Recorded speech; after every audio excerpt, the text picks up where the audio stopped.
अपना प्रभाव पहुंचाना चाहता है, तो जैसे कोई ठंडी से बहुत कांप रहा हो और माता दौड़कर आवे, अपने हृदय से लगा के अपने शरीर का ताप देकर उसकी ठंड को दूर कर दे, ऐसे प्रियाजू करती है, ऐसे प्रियालाल करते हैं।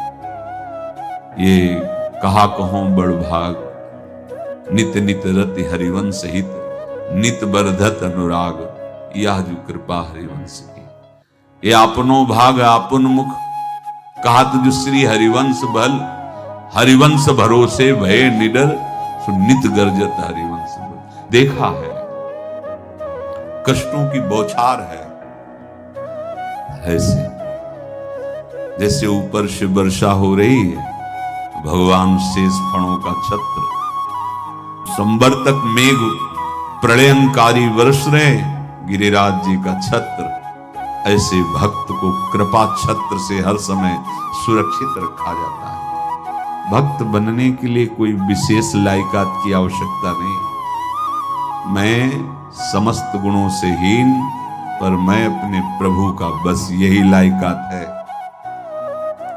प्रभु की सिवा यदि आपका कोई अन्य आश्रय है तो आपको धोखा लगेगा, नहीं तो सच्ची कह रहे हैं इसी जन्म में निहाल हो जाओगे। एक बात केवल स्वीकार करो कि प्रभु के सिवा मेरा कोई नहीं है, और है भी नहीं। स्वीकार कर लोगे तो तुम्हें अनुभव में आने लगे। हम प्रतिपल देखते हैं, प्रतिपल, वो केवल अपनापन चाहते, केवल अपनापन, कोई दूसरा नहीं होना चाहिए। बस कहां बाहर तो देखो आप सब हमारे हो, अंदर से आप सब श्री जी के हो और हम आपके सेवक हैं। बाहर से आप गुरु मानो, जो भाव मानो, वो आपको श्री जी जाने। अंदर से हमारे आप श्री जी के जन हो और हम आपके सेवक हैं।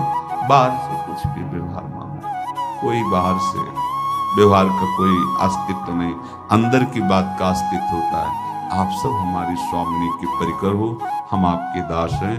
बस इस बात से हमारा अपनापन आपसे है, नहीं श्री जी के सिवा किसी से कोई अपनापन नहीं। कि आप इसका प्रभाव समझिए, प्रभु को सिर्फ अपनापन चाहिए, सिर्फ अनन्यता। यदि उपासक में तीन बातें नहीं है तो अभी थोड़ी गड़बड़ी है। पहला, दृढ़ श्रद्धा विश्वास, दृढ़ श्रद्धा।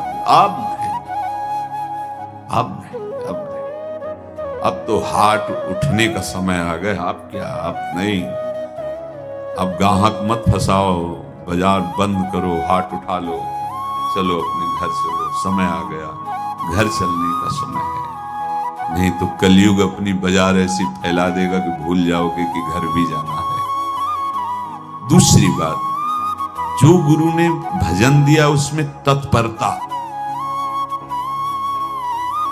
सच्ची मानिए।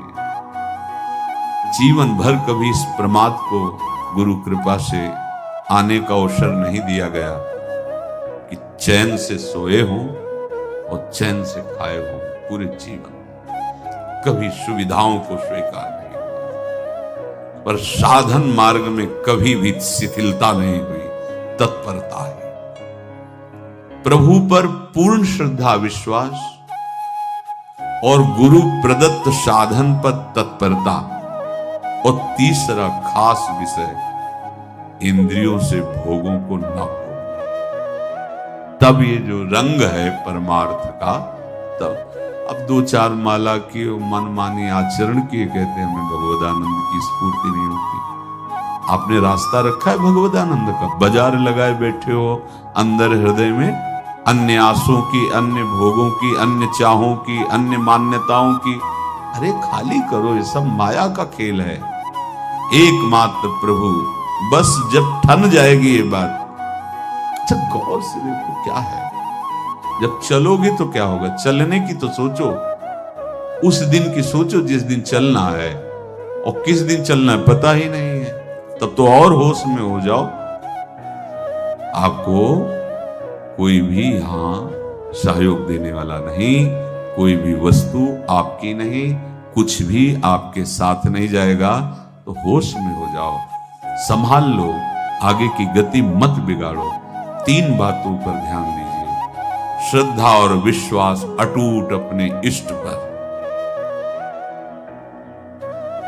दूसरी बात, हमारे हृदय में जो गुरुदेव ने उपासना का बीज रोपण किया, तत्परता। देखो, आपको हृदय की बात कहता हूं। माया के पास केवल प्रलोभन है, ये सुख में बांधती है। सुख का प्रलोभन अच्छे से सजा के पेश करके देना, साधक को भ्रष्ट करना, ये इसका स्वभाव है माया का। माया किसी व्यक्ति का नाम नहीं, किसी शरीर का नाम नहीं। भगवद विमुखता जिस वस्तु व्यक्ति स्थान से हो, वही माया है। माया का मतलब थोड़ी जिसे कोई स्त्री शरीर पे आरोप कर दे या पुरुष शरीर पे आरोप कर दे, ये तो माया है। तो और क्या है? मैं, मोर, तोर, तय और जहां तक इंद्रियां जाए, जहां तक मन जाए, सब माया ही है। इसको देखा है भगवान के पार्षदों में। ये क्या करती है?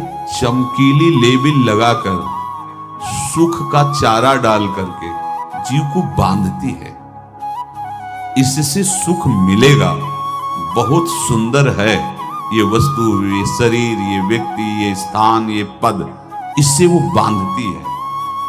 विवेक ऊपर के लेवल का तत्काल ऑपरेशन करता है, वो आंतरिक विषय पर दृष्टि डालता है तो सब खोखला निकलता है, बाहर निकल क्रॉस कर जाता है। होए विवेक मोह भ्रम भागा, तब सब विषय विलास विरागा।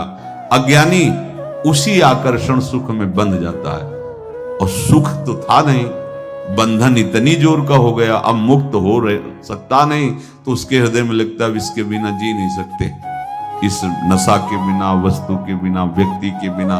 और एक सूक्ष्म बात, वो जब आपको सुख देगी तो आपको स्वतंत्रता का आभास कराएगी, और जब आप उसको छू लेंगे तो आपको परतंत्र बना देगी, भयभीत कर देगी।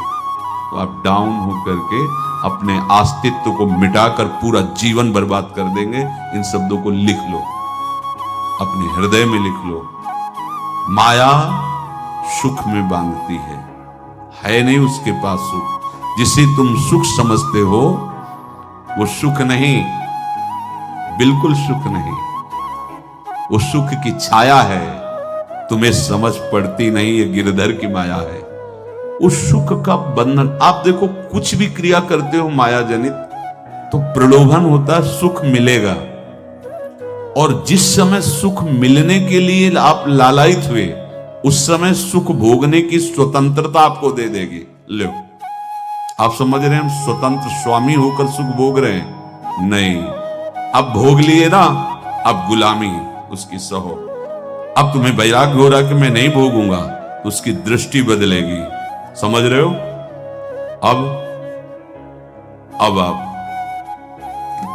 अपने आप को पूरे शरणागत कर दिए, हर तरह से तुम्हें बांध करके भगवत विमुख करके नष्ट कर देगी। ये बात अच्छे से समझ लो, अच्छे से।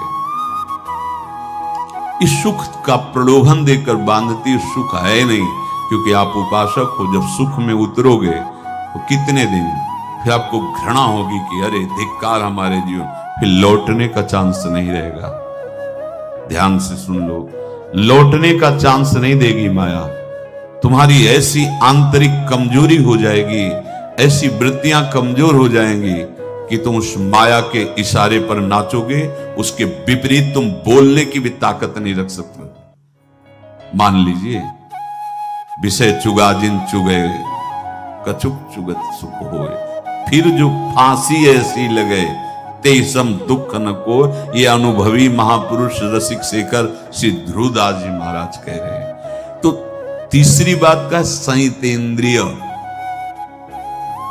दृढ़ श्रद्धा विश्वास भगवान पर, गुरु प्रदत्त प्रबल साधना में तत्परता, और इंद्रियों की गुलामी कभी स्वीकार न करना। जीवन में ध्यान रखा जाए, केवल प्राण पोषण शरीर के निर्वाह के लिए जो निरपेक्ष भाव से मिले उसे स्वीकार करो, अन्यथा ये प्रलोभन सुख का देकर